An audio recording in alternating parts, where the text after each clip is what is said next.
Apostle John उनके लिए प्रभु यीशु के प्यार के बारे में जानते थे और यही गवाही उन्होंने अपनी इंजील में 5 बार दी। परमेश्वर के वचन के लिए उन्हें भी बाकी सब चेलों की तरह बहुत दुख उठाने पड़े और अंत में पैटमोस द्वीप पर कैद कर दिया गया। प्रभु यीशु के दोबारा आने और शैतान का राज्य पूरी तरह से नष्ट करने की डिटेल का प्रकाशन और उस समय की 7 कलीसियाओं को लिखे गए पत्र भी उन्हें पैटमोस पर ही मिले। इन 7 चर्चेस को प्रभु यीशु ने क्या क्या संदेश दिया, आज हम इसी विषय पर बात करेंगे। शुरू करते हैं परमेश्वर के वचन से। परमेश्वर का वचन हमने प्रकाशित वाक्य की पुस्तक उसका 2 अध्याय उसकी पहली आयत से लिया है। इफिसस की कलीसिया के दूत को यह लिख, जो 7 तारे और अपने दाहिने हाथ में लिए हुए है और सोने की 7 दीवटों के बीच में फिरता है, वह ये कहता है कि मैं तेरे काम और तेरे परिश्रम और तेरे धीरज को जानता हूँ, और यह भी कि तू बुरे लोगों को देख नहीं सकता, और जो अपने आप को प्रेरित कहते हैं और है नहीं, तूने परख कर झूठा पाया। तू धीरज धरता है और मेरे नाम के लिए दुख उठाते उठाते थका नहीं। पर मुझे तेरे विरुद्ध ये कहना है कि तूने अपना पहला सा प्रेम छोड़ दिया है। इसलिए स्मरण कर कि तू कहाँ से गिरा है और मन फिरा और पहले के समान काम कर। यदि तू मन ना फिराएगा तो मैं तेरे पास आकर तेरी दीवट को उसके स्थान से हटा दूंगा। पर हाँ, तुझमें यह बात तो है कि तू निकुलोइयों के कामों से घृणा करता है, जिनसे मैं भी घृणा करता हूँ। जिसके कान हो वह सुन लेगी आत्मा कलीसियाओं से क्या कहता है। जो जय पाए मैं उसे उस जीवन के पेड़ में से जो परमेश्वर के स्वर्गलोक में है फल खाने को दूंगा। परमेश्वर के वचन को पढ़े और सुने जाने से आशीष हो। आमीन। प्रभु यीशु द्वारा लिखाए गए पत्रों में क्या महत्वपूर्ण बातें कही गई हैं, और ये उन्होंने यही 7 चर्चेस ही क्यों चुने? जो चर्च स्थापित किया गया प्रभु यीशु ने, वो ईस्टर वाले दिन, जिस दिन जी उठे उस दिन उन्होंने वो स्थापित किया। हालांकि उससे पहले जब प्रभु यीशु यहाँ थे तो चेलों को सिखा रहे थे। यूहन्ना 20 की 19 से 23 आयत में प्रभु यीशु जी उठने के बाद में चेलों के बीच में आते हैं और फिर वो कहते हैं, जैसे पिता ने मुझे भेजा है वैसे ही मैं भी तुम्हें भेजता हूँ। यह कहकर उसने उन पर फूंका और उनसे कहा, पवित्र आत्मा ले लो। जिनके पाप तुम क्षमा करो वे उनके लिए क्षमा किए गए हैं, जिनके तुम रखो वे रखे गए हैं। यरूशलेम में जो चर्च था वो माना जाता है मदर चर्च था। उसी से सब बाकी आगे बने हैं। पेंटेकोस्ट वाले दिन जो पतरस रसूल ने पहला सरमन दिया, प्रेरितों की पुस्तक 2 अध्याय 9 से 15वीं आयत में और फिर 41 आयत में, 13 देशों के लोग वहां पर यहूदी और प्रोसेलाइट जो नए कन्वर्ट आए थे यहूदियों में, सबने सुना। और उस दिन 3000 लोग उस चर्च का हिस्सा बन गए। उन्होंने विश्वास में प्रभु यीशु को अपना मुक्तिदाता मान लिया। और फिर जब उनके ऊपर यहूदियों का जोर जबर शुरू हुआ जो कि यरूशलेम में थे, तो ये सब लोग जो प्रभु यीशु में बदले थे, उनको उन्होंने उद्धारकर्ता माना था, वो सब अपने अपने जगह पर वापस चले गए। और इस प्रकार परमेश्वर का वचन, ये मुक्ति का वचन जो था प्रभु यीशु के द्वारा, ये भी उनके साथ उन सब जगहों पर पहुंच गया। रोम में भी चर्च उस समय तक स्थापित हो चुका था, क्योंकि ये लोग रोम में भी गए। इसके बाद में उन्होंने वहां पर भी चर्च स्थापित किया। और पौलुस रसूल की जो पत्री रोमियो को लिखी गई वो AD 53 में लिखी गई, 53 में। और ये माना जाता है कि अपोस्टल जॉन यूहन्ना रसूल, जो कि इफिसस में बिशप थे, उन्हें परमेश्वर का वचन सुनाने से मना करने पर भी जब ना हटे तो उन्हें उबलते हुए तेल के अंदर डाल दिया गया। लेकिन उस तेल का उनके शरीर पर कोई असर नहीं हुआ और वो इसलिए उन्हें फिर सजा के तौर पर पैटमोस आइलैंड पर भेज दिया गया।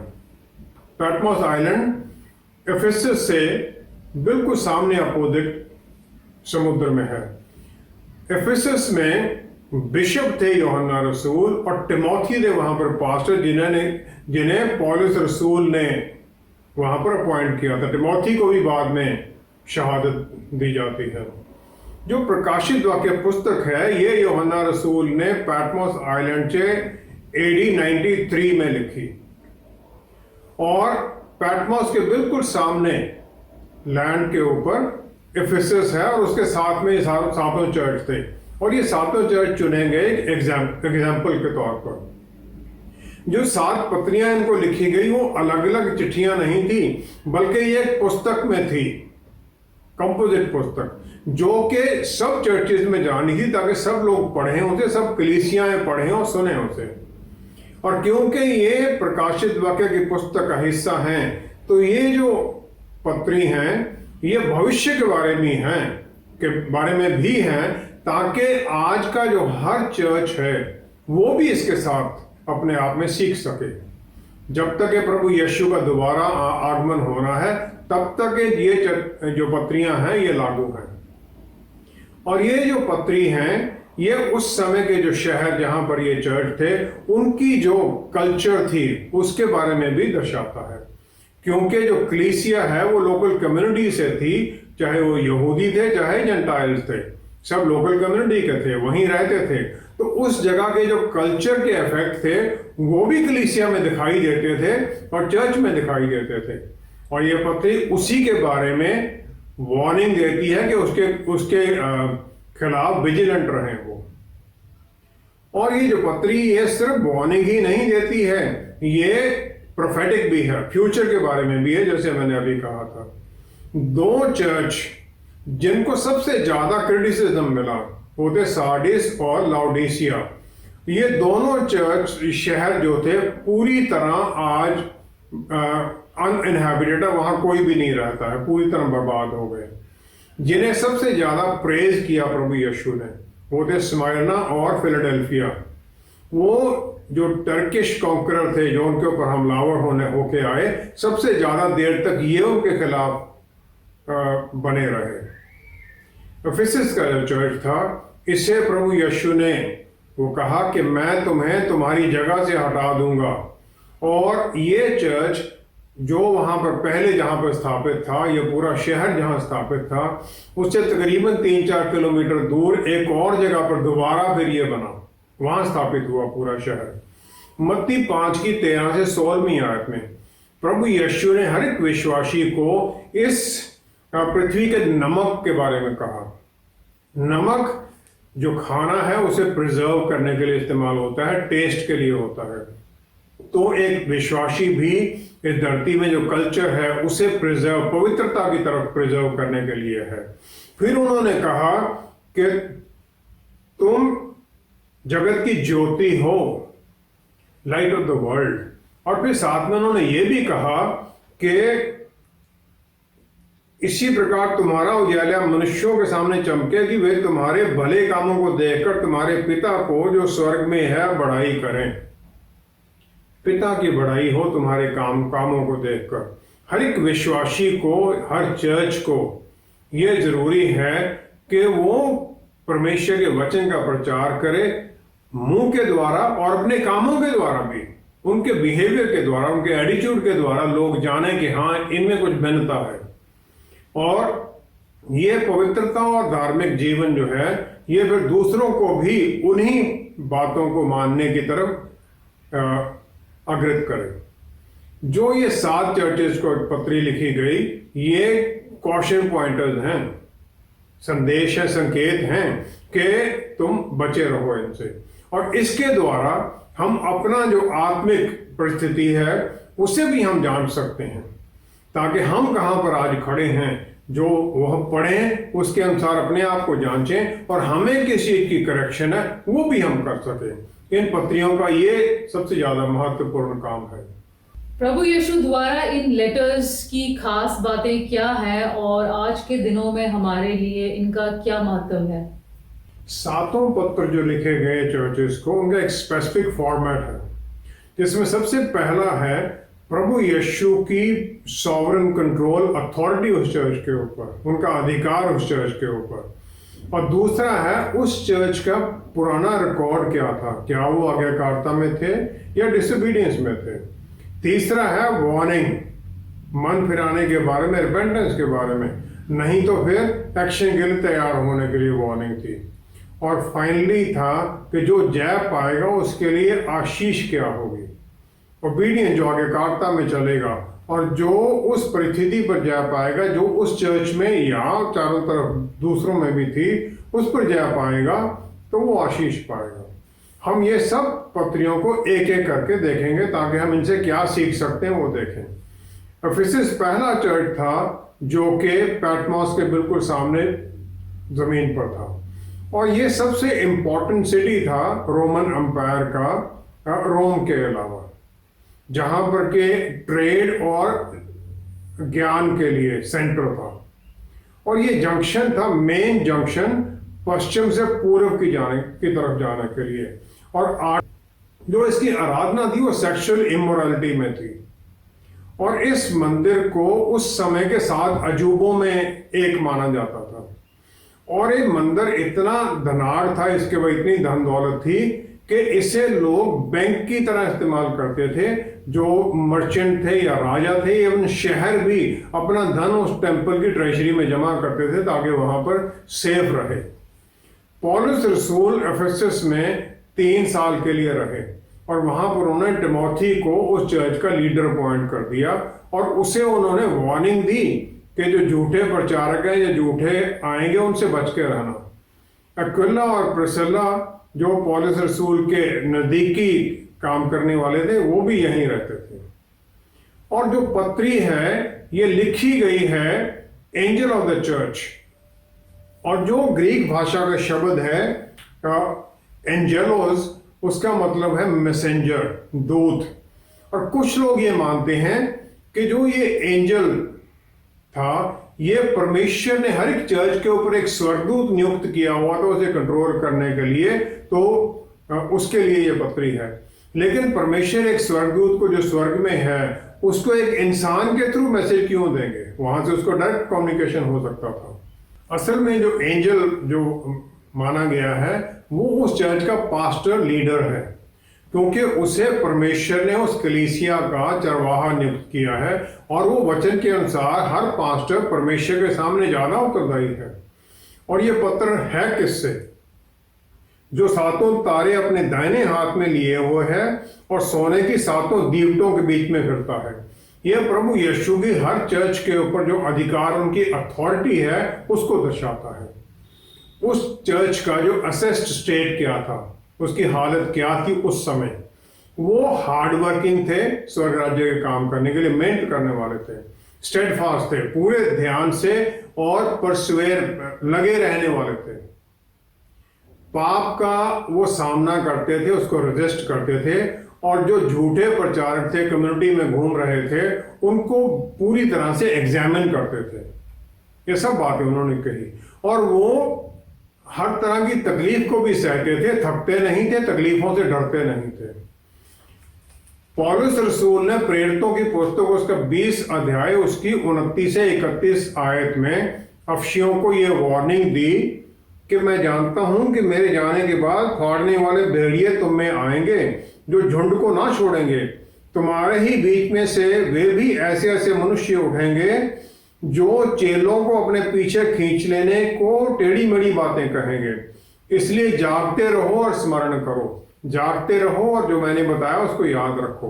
पौलुस रसूल ने वार्निंग दी थी, और जो कलीसिया थी उन्होंने पौलुस रसूल की इस बात को भूला नहीं। एक बार ट्रेडिशन बन गई तो वो उस पर चलने लग गए। जो ये भेड़िए थे वो झूठे मैसेंजर, झूठे जो अपोस्टल थे, वो डिसऑनेस्ट, बुरे इरादे के साथ काम करने वाले लोग थे, जो कि अपने आप को सच्चाई का वचन सुनाने के लिए आते थे। इसी तरह के थे योइश, यहूदी हाई प्रीस्ट स्कीवा, उसके 7 लड़के थे जो प्रभु यीशु के नाम पर दुष्ट आत्माएं निकालते थे, और एक दुष्ट आत्माएं ने फाइनली उन पर हमला भी कर दिया था। इस प्रकार के झूठे लोग थे। दूसरा कुरिन्थियों 11 अध्याय 14वीं आयत में पौलुस रसूल ने कहा है, शैतान आप भी ज्योतिर्मय स्वर्गदूत का रूप धारण करता है, और जो उसके एजेंट हैं वो भी इसी प्रकार अपने आप को एंजल ऑफ लाइट बनकर सच्चाई में आने के वो दर्शाने के लिए आ जाते हैं। फिर प्रकाशित वाक्य का 2 अध्याय उसकी 4 आयत में हम देखते हैं क्रिटिसिज्म इनका क्या है।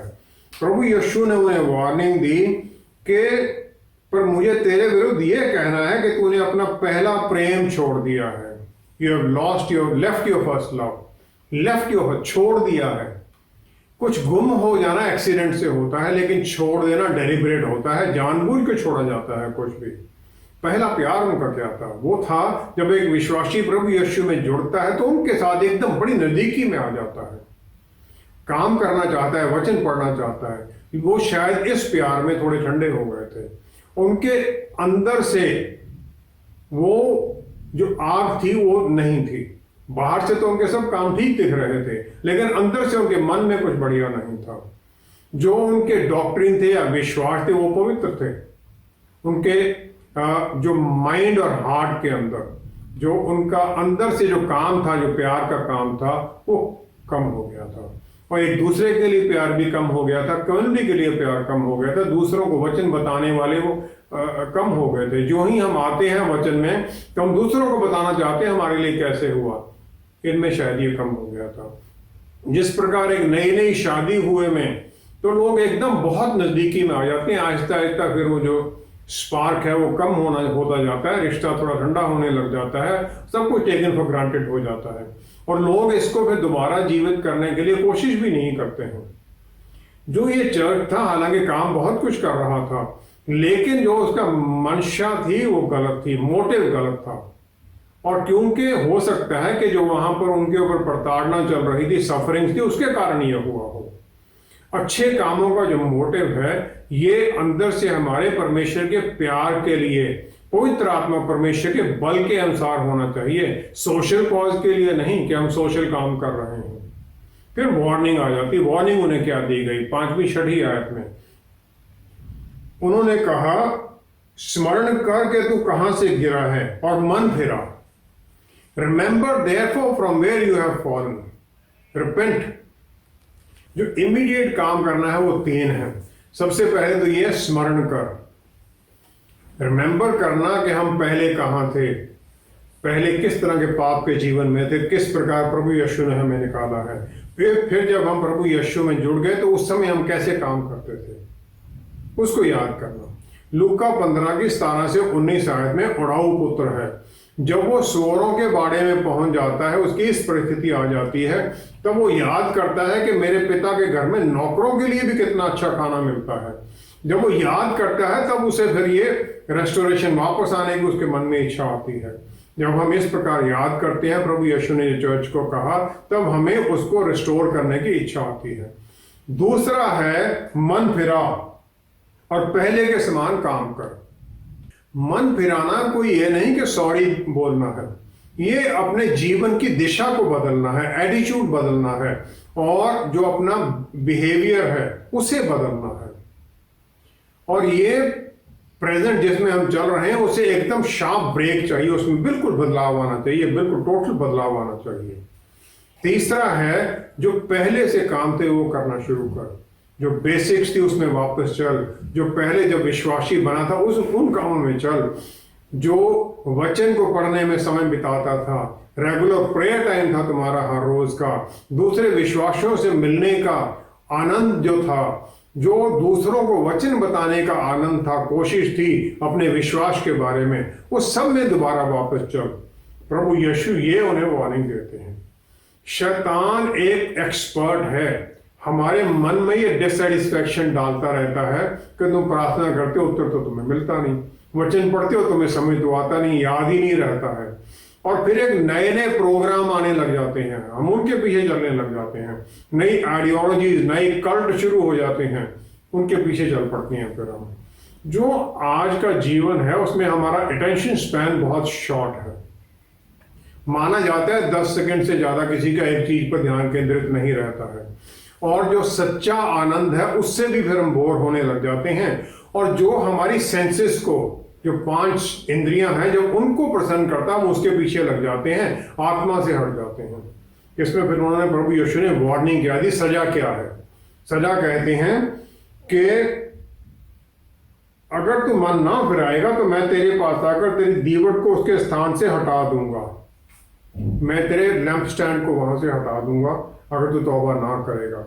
जो 7 जो ये ब्रांच वाला लैंप स्टैंड मनोरा इसे कहते थे पुराने नियम में, जो परमेश्वर के भवन में पवित्र स्थान में था, वो जो प्रीस्ट अंदर जाते थे उनके लिए लाइट का काम करता था। इस प्रकार जब प्रभु यीशु ने कहा कि मैं ये तुम्हारा लैंप स्टैंड निकाल दूंगा तुम्हारे बीच में से, तो ये कह रहे हैं मैं अपने आप को, प्रभु यीशु तो ज्योति हैं हर चर्च की हमारी, वो अपने आप को निकाल देंगे और उनकी हजूरी की जो महिमा की रोशनी हमारे बीच में से निकल जाएगी। और जब वो रोशनी निकल जाती है तो हमारे भीतर कितना घना अंधेरा होगा ये हम अपने पुराने जीवन के साथ देख सकते हैं। वो एक ऑर्गेनाइजेशन बनकर तो फिर रह सकते थे, एक चर्च तो था हाँ नाम पर तो, लेकिन सच्चा प्रभु यीशु का चर्च नहीं रहता वो। पहले शमूएल 4:21 में फिलिस्तीन लोग आर्क ऑफ द कोवेनेंट उसको ले जाते हैं और वो चर्च बन जाता है इकबोड, वो टैबरनेकल जिसमें फिर परमेश्वर की महिमा है ही नहीं, उसकी रोशनी नहीं है, अंधेरा है। और फिर प्रभु यीशु चर्च को एनकरेज भी करते हैं, कॉम्प्लीमेंट करते हैं, उन्हें कहते हैं कि तुझ में ये बात तो है कि तू निकुलइयों के कामों से घृणा करता है जिनसे मैं भी घृणा करता हूं। निकलौस था एंटियोक का जो पहला यहूदी कन्वर्ट था, लेकिन उसने ये प्रीचिंग शुरू कर दी कि क्योंकि हमें पापों की माफी मिल चुकी है तो हम सेक्सुअल इमोरलिटी में जी सकते हैं, कुछ भी पाप कर सकते हैं जो, और फिर उन्होंने ये भी कहा कि हम ऐसे करते रह सकते हैं, पापों की माफी मांगते रहें फिर करते रहें, और इंटेंशन ये थी कि हम पाप को दोबारा दोबारा करते रहें। ये उसकी टीचिंग थी। परमेश्वर पाप से घृणा करते हैं, वो प्यार हैं, पाप से घृणा करते हैं और पापी से प्यार करते हैं। हमें भी इसी प्रकार पूरी तरह की कोशिश करनी है कि हम विश्वास में चलते रहें, पाप से पूरी तरह से मन फिराएं, गिरते हैं तो फिर उठें, और फिर उनके लिए प्रोत्साहन भी है। प्रभु यीशु ने एग्जॉर्टेशन उन्हें क्या दी, वो कहते हैं जिसके कान हो वह सुन ले कि आत्मा कलीसियाओं से क्या कहता है, आत्मा कलीसियाओं से क्या कहता है, चर्चेस से क्या कहता है।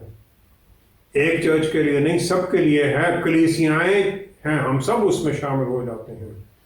और ये आज के लिए और भविष्य के लिए सबके लिए पत्रियां हैं। क्या हम सुनते हैं उस बात को, परमेश्वर के वचन को जो हमें वो वार्निंग देते हैं, ताकि हम उसे समझें और फिर जो उसका मकसद है उस वचन का, उस मकसद को हम समझने की कोशिश करें। पवित्र आत्मा परमेश्वर जो हमारे भीतर हमारे गाइड और टीचर हैं, उनकी आज्ञाकारिता में चलें, उनकी हम आज्ञा उनकी जानने की कोशिश करें। लेकिन पवित्र आत्मा परमेश्वर हमारे भीतर तभी काम कर सकते हैं जब हम उनकी आवाज को सुनने की कोशिश करें, और सुनने की कोशिश भी तब करें हम आज्ञाकारिता में चलने वाले हों। अगर हमने सुना और मानना नहीं है तो फिर वो बाद में बताना बंद कर देंगे। और फिर उनका प्रॉमिस रिवॉर्ड क्या है, 7वीं आयत में प्रभु यीशु ने वायदा किया, जो जय पाए मैं उसे उस जीवन के पेड़ में से जो परमेश्वर के स्वर्गलोक में है फल खाने को दूंगा। हम ये मानते हैं कि पाप पर जय पाना, आत्मिक जो युद्ध है उस पर जय पाने के बारे में है ये, वो तो है ही, लेकिन हर चर्च मेंबर को अपने भीतर देखना उसमें क्या कमी है, कलीसिया में क्या कमी है, उस चर्च को उस पर जय पाना है। अफसियों को अपने मन के अंदर जो ठंडापन था, जो प्यार की कमी थी, उस पर जय पाना था। और जो ये जीवन का वृक्ष है, ये हमें आदन बाग की उस परिस्थिति में वापस ले जाता है। जो शराब का जो असर है वो खत्म कर दिया गया है, और प्रभु यीशु ने सलीब के द्वारा जो हमें अनंत काल का जीवन दिया है, ये सब उसमें मिल जाता है। फिर पहले माना जाता था स्वर्ग लोक जो ये वायदा किया गया पैराडाइज, ये गार्डन ऑफ डिलाइट है, आदन बाग है, लेकिन ये वो है जहां परमेश्वर रहते हैं, और जो जय पाएगा वो सदा के लिए परमेश्वर की हजूरी में पहुंच जाता है। हम अपने आप को किसी ना किसी तरह से उस अफसियों की जो कलीसिया उसके साथ पहचान हमारी बनती है, क्योंकि हम भी ठंडे हो जाते हैं। हमें इस पर जय पाना है और फिर उनकी तरह प्रभु यीशु के वायदे को पाना है, अनंत काल के जीवन में उस जीवन के वृक्ष का फल खाना है। प्रभु यीशु की अफसियों की इस पत्री से आज के समय में हमारे लिए क्या सीख मिलती है? प्रभु यीशु ने हमें जो जय पाने की आज्ञा दी है वो ये है कि जो हम पर जय पाना चाहते हैं हम उन पर जय पाएं। पहला यूहन्ना 5वां अध्याय 4थी आयत में कहा गया है, जो कुछ परमेश्वर से उत्पन्न हुआ है वह संसार पर जय प्राप्त करता है, और यह विजय जिससे संसार पर जय प्राप्त होती है हमारा विश्वास है। हम विश्वास के द्वारा ये जय पाते हैं। प्रकाशित वाक्य 12 की 11वीं आयत में जो शैतान और उनके एजेंट के ऊपर जो जय पाते हैं वो प्रभु यीशु जो लैम्ब ऑफ गॉड है उनके लहू के द्वारा और उनकी गवाही के वचन की गवाही के द्वारा होती है। सिर्फ ये जीत पाने के जय पाने के बारे में नहीं है, बल्कि गवाही के बारे में भी है। अगर हम गवाही नहीं देते हैं तो हम ट्रेटर बन जाते हैं। जय पाना एक दिन का काम नहीं है, ये डेली एक्टिविटी है, हमें करते रहना पड़ता है। और फिर हमें पवित्र आत्मा परमेश्वर के बल को भी पाना, उनकी गाइडेंस में चलना, ताकि हम इस जय में बने रहें। अफसियों के चर्च के बारे में इग्नेशियस ने उसे आशीष दी कि तुम आत्मा के अनुसार चलते हो और तुम प्रभु यीशु में संपूर्ण हो। सब विश्वासियों को प्रभु यीशु पर ध्यान लगाए रखना है, क्योंकि हमें दिन प्रतिदिन उनके अक्सर रूप में बदल दिया जाता है। दिन प्रतिदिन हम बदल रहे हैं। इब्रानियों की पुस्तक 12वां अध्याय उसकी 2-3 आयत में प्रभु यीशु ने ये जय कैसे पाई।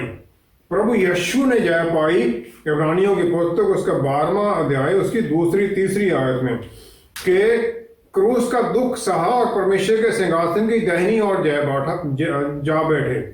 उन्होंने दुख सहा, हॉस्टिलिटी सिनर्स, पापियों की हॉस्टिलिटी सही, सब कुछ सहा और जय पाकर आगे पहुंच गए। वो किसी तरह से डिस्करेज नहीं हुए। पवित्र आत्मा परमेश्वर हमें प्रभु यीशु की तरफ लेके जाते हैं और वो हमें पिता परमेश्वर की तरफ लेके जाते हैं। लेकिन शैतान हमें अपने ऊपर ही फोकस हुए रहना चाहता है, हमें अपने ऊपर ही बनाए रखना चाहता है। प्रभु यीशु ने हमें अपने साथ संगी वारिस बना दिया है। प्रकाशित वाक्य 5:12 में बल, धन, दौलत, बुद्धि, ज्ञान, महिमा, प्रेज, ब्लेसिंग सब कुछ उन्हें मिला है और हम सब ये उसके हक बन पा जाते हैं। लेकिन हमें तभी मिलता है जब हम अपने ये सब अधिकार शैतान को ना दें। हमें हर पल ध्यान रखना है, जो रेजिस्टेंस है हमारे अंदर से है रेजिस्टेंस और बाहर से भी है, उसके ऊपर हमने जय पानी है। वचन पर ध्यान देना है, वचन पर मनन करना है, प्रार्थना में जुड़े रहना है, एक दूसरे के साथ फेलोशिप में जुड़ना है, परमेश्वर से साथ जुड़ना है, ताकि फिर हमारे कामों के द्वारा परमेश्वर के प्यार को हम दूसरों पर प्रकट करें। और ये हमें अपना काम करना है ताकि परमेश्वर अपना काम हमारे भीतर कर सके और हमें जय में ले जा सके। आइए हम प्रार्थना करें। पिता परमेश्वर, क्या ही धन्य है आप हमें आशीष देते हैं अपने पुत्र के द्वारा उस जय में चलने की। फिर आपने हमें अकेला नहीं छोड़ा, पवित्र आत्मा परमेश्वर हमें दे दिए ताकि उनके बल में, उनकी अगुवाई में हम चलें। सहायता कीजिए पवित्र आत्मा परमेश्वर, कि हमारा ध्यान बस बना रहे यीशु मसीह के ऊपर, उनके द्वारा पिता परमेश्वर के ऊपर, ताकि हम जय में चलें, उनके बल में, उनकी शक्ति में।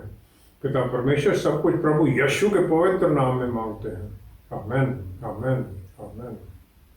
एक विश्वासी को हर पल ये ध्यान रखने की जरूरत है कि शैतान कभी भी हम पर हमला कर सकता है। जब हम प्रभु यीशु और उनके वचन पर ध्यान लगाए रहते हैं तो यहोशू को दिया हुआ परमेश्वर का वादा कि तेरे जीवन भर कोई तेरे सामने ठहर ना सकेगा, जैसे मैं मूसा के संग रहा वैसे ही तेरे संग भी रहूंगा, हमारे लिए पूरा होने लगता है।